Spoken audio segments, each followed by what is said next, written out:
The stone chimney rose 14 feet above Ingrid Halverson's cabin roof in Montana Territory, just like every other settler's stack along Stillwater Creek. But in November of 1877, something else rose that made her neighbors stop their wagons and stare. A second foundation of river rock dug 6 feet into the frozen earth directly beneath, where her late husband's cabin floor had been. While smoke climbed to the sky above, she was building something underground that would make the old-timers shake their heads, and the young bucks laugh outright. They buried Lars Halverson in August, 3 months after a cottonwood log crushed his chest during a barn raising. Ingrid was 41 years old, childless, and according to the unspoken rules of the frontier, supposed to either remarry quickly or sell out and head back to civilization. Instead, she hired crow laborers to help her dig. By the first week of December,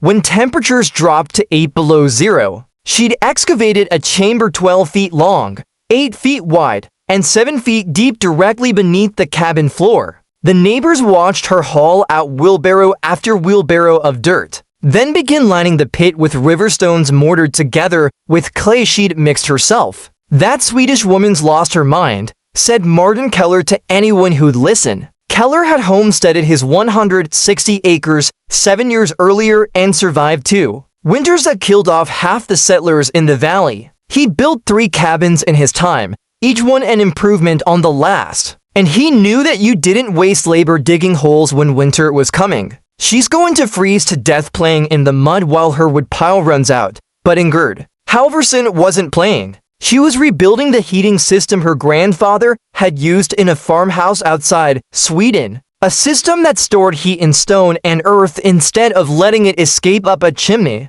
and disappear into the Montana sky. What made the neighbors laugh wasn't just the digging. It was what she did with the chimney itself. She redirected it. The main flue still went up through the roof, carrying away the smoke. But before the hot gases could escape, she'd built a secondary channel that split off her feet above the firebox and curved downward through the cabin floor. This underground passage snaked through her stone-lined chamber in a series of deliberate turns, heating the rocks for hours before the cooled smoke finally rejoined the main chimney and vented outside. The principle was older than America itself. Romans had heated bathhouse this way 2,000 years ago. Koreans had used ondol systems for centuries, but on the Montana frontier in 1877, it looked like madness. Thomas Rearon rode over from his place 3 miles north the day Ingrid was mortaring the last stones into place. Rearon had been a sergeant in the Union Army,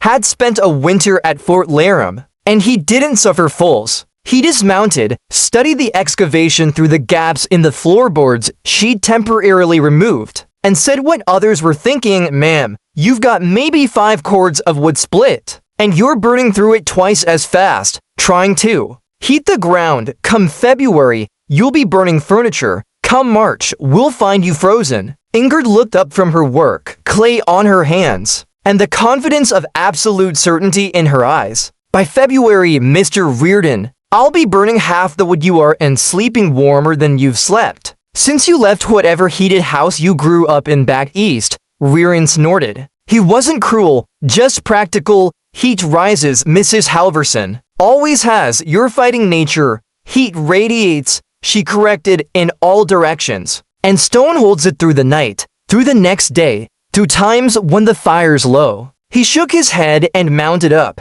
As he rode away, he called back, "I'll check on you come January. If you're alive, I'll bring you a cord of wood. If you're not, I'll bury you next to Lars." If you find yourself respecting the wisdom that kept people alive when there were no second chances, when a bad decision in November meant a frozen corpse in March, hit that subscribe button. We're preserving the knowledge that built this country, one forgotten innovation at a time. By mid-December, Ingrid had replaced the floorboards over her underground chamber and could feel the first benefits of her work. The cabin interior measured 60°F at dawn, 8 warmer than it had ever been the previous winter, with the same amount of fire. The stone mass beneath the floor, now heated to temperatures exceeding 200 during evening burns, released its stored warmth slowly through the night. She could let the fire die down to coals after midnight and still wake to a cabin that didn't have frost on the inside walls, but the real test was coming. Everyone on Stillwater Creek knew it. The Crow elders had seen too many magpies flocking early, too many beaver dams built higher than usual. The woolly bear caterpillars showed more black than brown. All the signs pointed to a winter that would make men question whether this territory was worth settling at all. Sarah Brennan, who lived closest to Ingrid with her husband Daniel and their 3 children, stopped by in the 3rd week of December. Sarah was 29, Texas-born, and had survived things Ingrid couldn't imagine. She'd lost 2 babies to cholera on the wagon trail north, had walked 47 miles when their ox went lame, and she approached frontier life with a pragmatism that bordered on grim. She didn't mock Ingrid's project, but she didn't endorse it either. Feels warm, Sarah admitted, standing on the floorboards above the underground chamber. But you've been burning steady for weeks. What happens when you run low on wood that big? Stone pit's going to suck heat just trying to stay warm itself. Ingrid had prepared coffee, real coffee, a luxury that winter, and she poured 2 cups. The stones don't suck heat once they're charged. They hold it, release it slow. I burn hot fires twice a day instead of low fires all day. Uses 40% less wood. For the same warmth, Sarah's eyes narrowed. She was calculating, running the mathematics of survival. How long to charge the stones? First time 3 weeks. Now 4 hours of good burning maintains them for 20 hours of warmth. And if you're wrong, Ingrid met her gaze, then Thomas Rearan can bury me next to Lars. And you can tell everyone the Swedish woman died proving nothing, but Sarah could feel it. The warmth rising from beneath. The way the cabin held its temperature, a way no frontier dwelling she'd ever inhabited had. Managed. She left without committing to belief, but also without mocking. That was progress. The storm hit 2 days before Christmas. It came out of Canada like the judgment of an angry god, dropping temperatures to 23 below zero in a single afternoon. Wind gusted to 47 miles per hour, driving snow horizontal across the valley and reducing visibility to less than 20 feet. The Stillwater Creek settlement, 14 families scattered across 12 square miles, hunkered down and prayed that livestock could find shelter, and chimneys could keep drawing against the wind. In Martin Keller's cabin, he and his 2 sons fed their stove every 2 hours through the night, and still woke to ice in the water bucket. The interior temperature never rose above 47 despite burning through wood at a rate that made Keller curse and calculate whether his supply would last to March. His wife Margaret wore every layer she owned and still shivered. Thomas Rearan fared better. His cabin was newer, the chinking tighter, the roof better insulated with sod. But he burned 5 logs that night just to maintain 52, and his hands were stiff when he tried to reload the firebox at 3 o'clock in the morning. In the Brennan cabin, little William, age 4, developed a cough that rattled in his chest like gravel. Sarah held him close to the stove, but the heat didn't penetrate far into the 16 by 20 feet space. Daniel went out twice to bring in more wood, losing feeling in his fingers both times despite thick gloves. By dawn, the boy's fever was rising and his breathing had turned shallow. Ingrid Halverson slept through the night in her flannel night dress with a single wool blanket. She'd built her evening fire from 5:30 to 9:30, stacking split pine and dead cottonwood until the firebox roared and the underground flue glowed dull red in places. The stones beneath her floor absorbed heat like a battery stores electricity, taking in energy and releasing it slowly, predictably, controllably. At 10 o'clock, she'd let the fire burn down to coals. At midnight, she'd added 2 logs more out of habit than necessity. At 2 o'clock in the morning,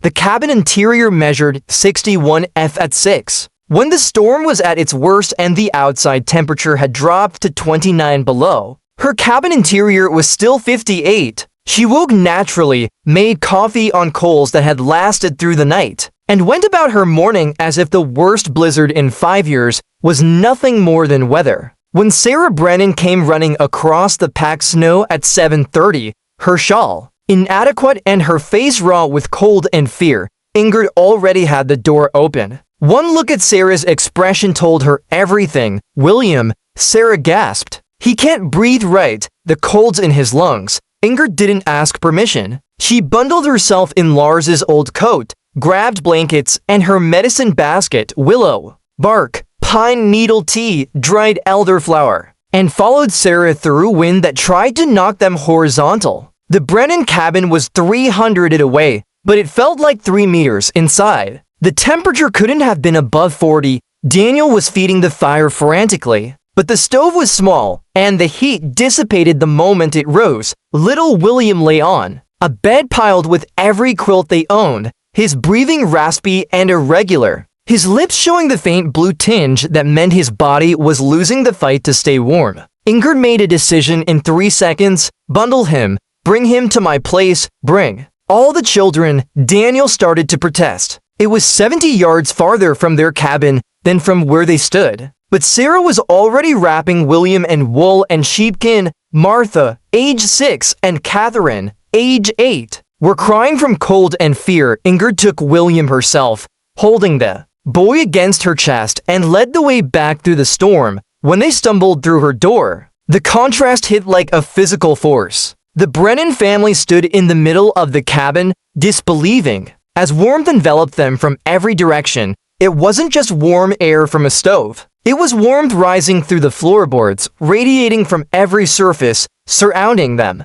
with the kind of heat that penetrates to the bone. "Jesus, Mary," Daniel whispered. Ingrid laid William on her bed, which sat directly above the hottest section of the underground stone chamber. She removed his damp outer layers, wrapped him in dry blankets, and within minutes, his breathing began to ease. The warmth wasn't just ambient, it was therapeutic, constant, the kind of enveloping heat that lets a body heal instead of just survive. Sarah touched the floor with her bare hand and jerked it back. Not painfully hot, but warm as summer stone. How the stones hold heat. They don't lose it the way air does. They give it back for hours, days. Is if I maintain them right. The Brennan children stopped crying. Martha took off her mittens. Catherine asked if she could sit on the floor, and when Sarah nodded, both girls stretched out on the boards like cats finding sunshine. The storm lasted 3 days. Word spread fast in the way it does in isolated communities where survival depends on knowing who's in trouble and who might have solutions. By the second day, 7 more people had crowded into Ingrid's cabin, not just for warmth, but because Thomas Rearan had ridden through the dying wind to tell Martin Keller what he'd seen. And Keller had set aside his pride long enough to admit they'd miscalculated. Ingrid's cabin, 16 by 20 feet like most homestead dwellings, now held 13 people. The temperature inside never dropped below 57. Her wood consumption, even feeding more people, was less than any other family on Stillwater Creek was burning just to keep the people alive. They weren't guests anymore by the 3rd day. They were witnesses. Martin Keller sat on the floor above the stone chamber and felt heat rising through 100-year-old oak planks that had been in Lars's family since Sweden. He was 53 years old, had built structures across 3 territories, and he was feeling something he'd only experienced once before in a bathhouse in Philadelphia, where they'd heated water with boilers in the basement,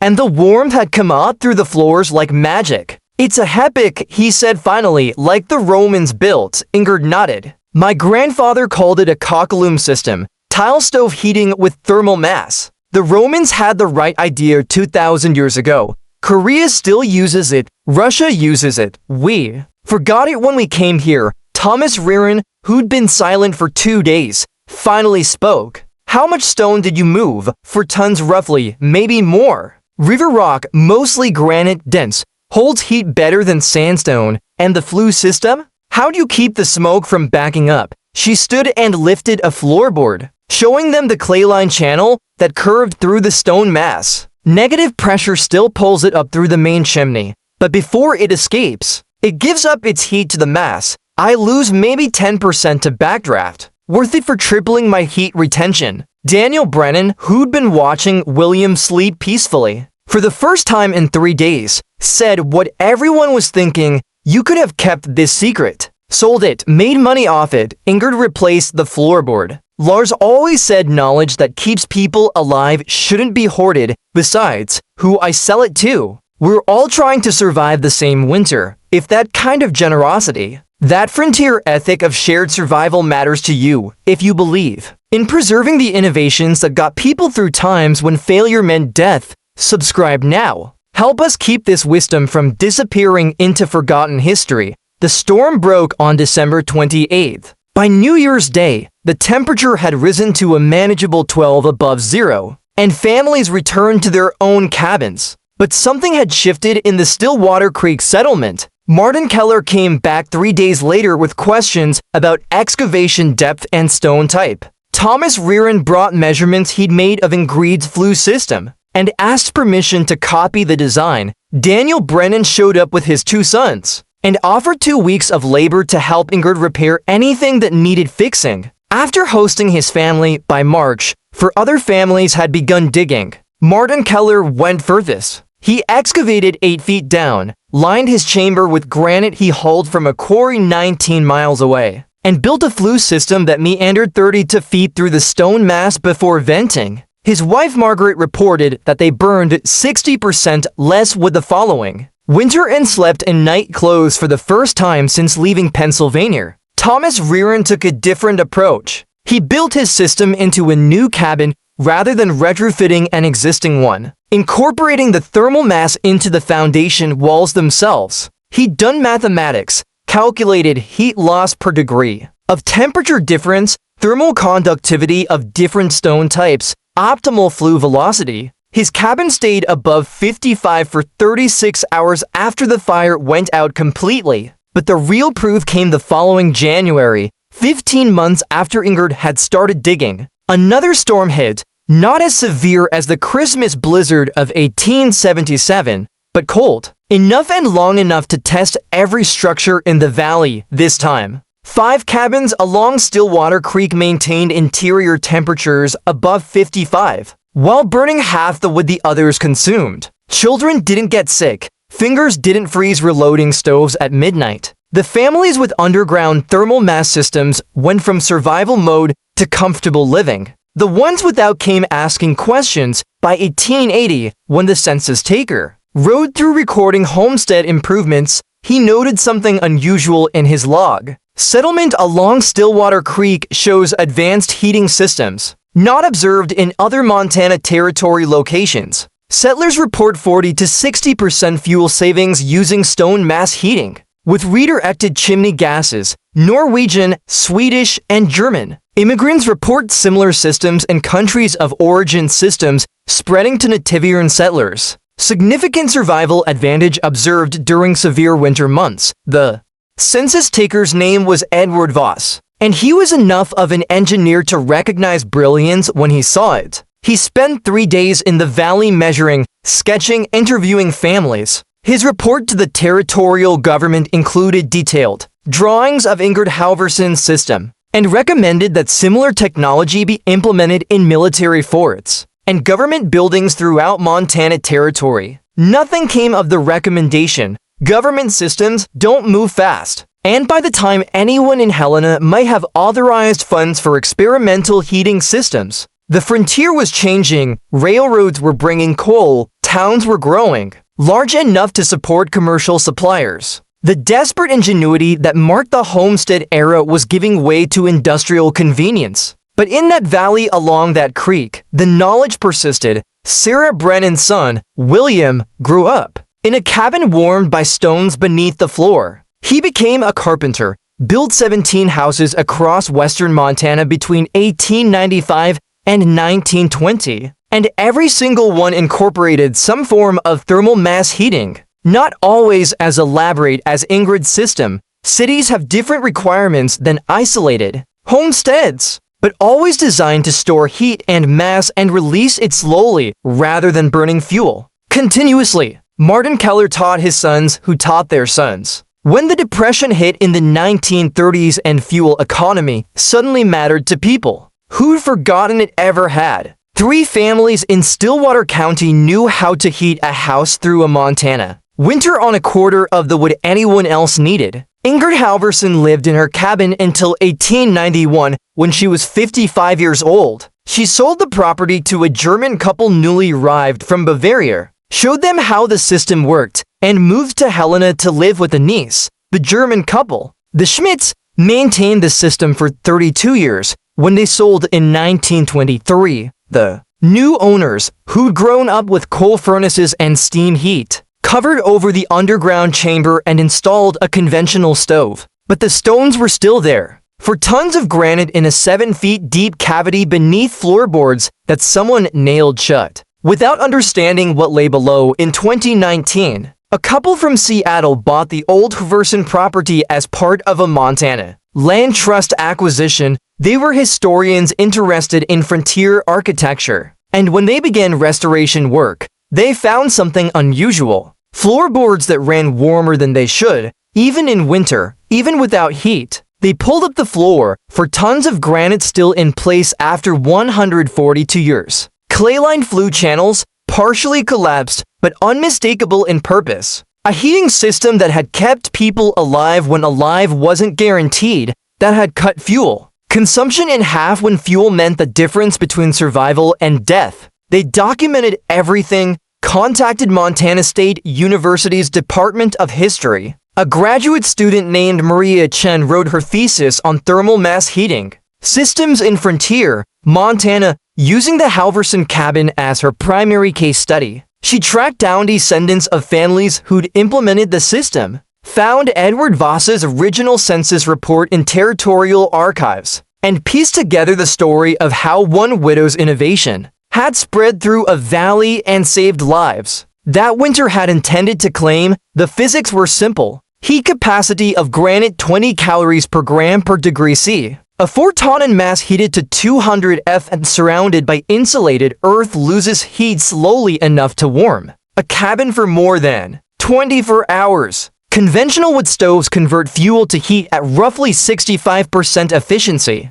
losing the rest up the chimney. Ingrid's system captured another 20% of that escaping heat by running it through stone. Before venting, the mathematics were elegant, the engineering was brilliant, and it worked because it was based on principles that were older than America, older than the frontier, older than the nation-building mythology that forgot where its people had come from. Koreans had been using on-doll systems, underfloor heating with thermal mass since the Three Kingdoms period, roughly 500 AD. Northern Europeans had used variations for centuries in climates that made Montana winters look mild. Romans had heated public baths with hypocausts that moved warm air through channels beneath floors and within walls. The knowledge wasn't new, it was old. Old enough that pioneers like Ingrid Halvorsen carried it in their memories from places where winter meant something and survival required more than optimism. She didn't invent the system, she remembered it, adapted it, and proved it worked in a landscape that punished innovation failures with death.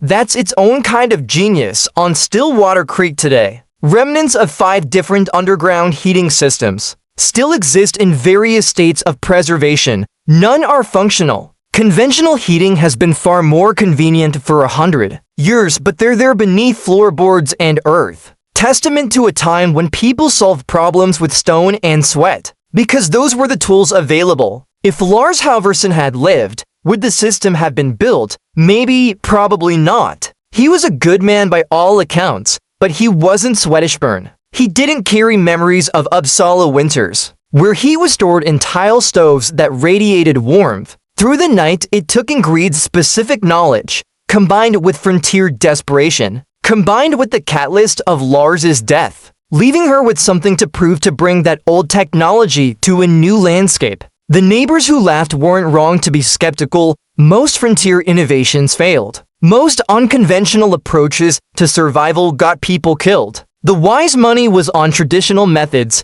because traditional methods had survival rates that could be calculated. Martin Keller wasn't cruel when he doubted her system. He was experienced. Thomas Rearon wasn't arrogant when he said heat rises and fighting nature was foolish. He was applying principles that had kept him alive at Fort Laramie. They were wrong because Ingrid Halvorsen knew something they didn't, not something new. something old, something that worked before anyone had drawn borders on maps or called territory American. And when winter came hard enough to kill, old knowledge proved itself one more time. That Christmas of 1877, when little William Brennan lay a warm bed above for tons of heated granite, and his breathing returned to normal and his fever broke, nobody was laughing. They were learning, and learning on the frontier was how you survived long enough to teach the next generation. Ingrid Halvorsen died in Helena in 1908 at age 72.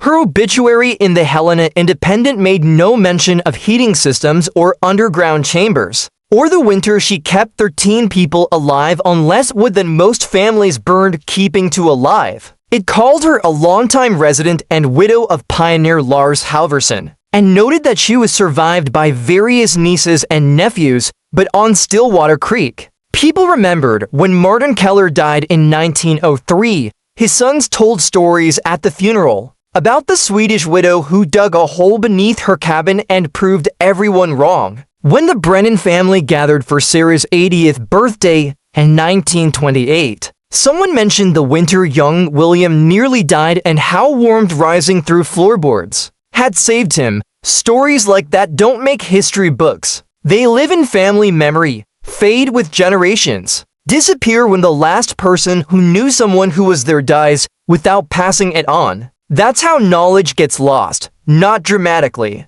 not in fires or floods, just gradually as people forget that anyone ever knew. But sometimes, not often, but sometimes, someone digs beneath an old floorboard and finds for tons of granite that shouldn't be there. And the questions start and the research begins, and a story that was almost lost gets told one more time. If you want to be part of preserving these stories, if you believe that frontier ingenuity and immigrant wisdom and the kind of problem solving that kept people alive in impossible conditions deserves to be remembered, subscribe. Help us make sure that what Ingrid Halvorsen knew, what she built, what she proved on Stillwater Creek in Montana Territory in the winter of 1877, doesn't disappear into the silence that swallows most human achievement. Hit that like button if this story meant something to you, and understand that somewhere beneath your feet, if you live anywhere, people once struggled through winters without electricity. There might be stones that held heat when heat meant life. There might be evidence of brilliance that no one's found yet. There might be innovations that worked so well they became invisible, taken for granted, then forgotten when easier options arrived. The frontier wasn't romantic, it was hard and cold and killed people who made mistakes. But it was also a laboratory where necessity forced innovation, and diverse cultures brought different solutions to identical problems. A Swedish widow's thermal mass system, a German immigrant's root cellar design, a Chinese railroad worker's irrigation technique, Korean immigrants and doll heating, Norwegian families saw house construction. Every wave of settlers brought knowledge from somewhere else, and the smart ones didn't assume American ways were the only ways. Ingrid Halvorsen knew that heat radiates in all directions, that stone holds warmth, that old solutions sometimes work better than new ones. She knew it because her grandfather knew it, because Oops Winters had been teaching Swedes about thermal mass for longer than anyone could remember. And for one winter on one creek in one corner of Montana Territory, that old knowledge met new necessity and proved itself all over again. The stones are still there, for tons of granite beneath floorboards, that someone nailed shut in 1923 without knowing what they were covering. Silent, forgotten by everyone except historians and descendants, and the occasional curious researcher who asks why this particular cabin has floor joists spaced differently than they should be. They're there because Ingrid Halvorsen dug them into place in November of 1877, while neighbors laughed and shook their heads and predicted she'd freeze to death, proving nothing. They're there because sometimes the old ways work, because sometimes immigrants know things worth learning, because sometimes a widow with nothing left to lose has everything to teach. And they're there because when winter comes hard enough, when temperatures drop to 29 below and children can't breathe and conventional wisdom isn't enough, you need solutions that work, not solutions that sound good. Not solutions that follow the rules everyone agrees on. Solutions that work. Heat radiates. Stone holds warmth. Knowledge that keeps people alive shouldn't be forgotten. That's what Ingrid Halvorsen proved. That's what for tons of granite still sitting beneath old floorboards in Montana still testify to. And that's worth remembering.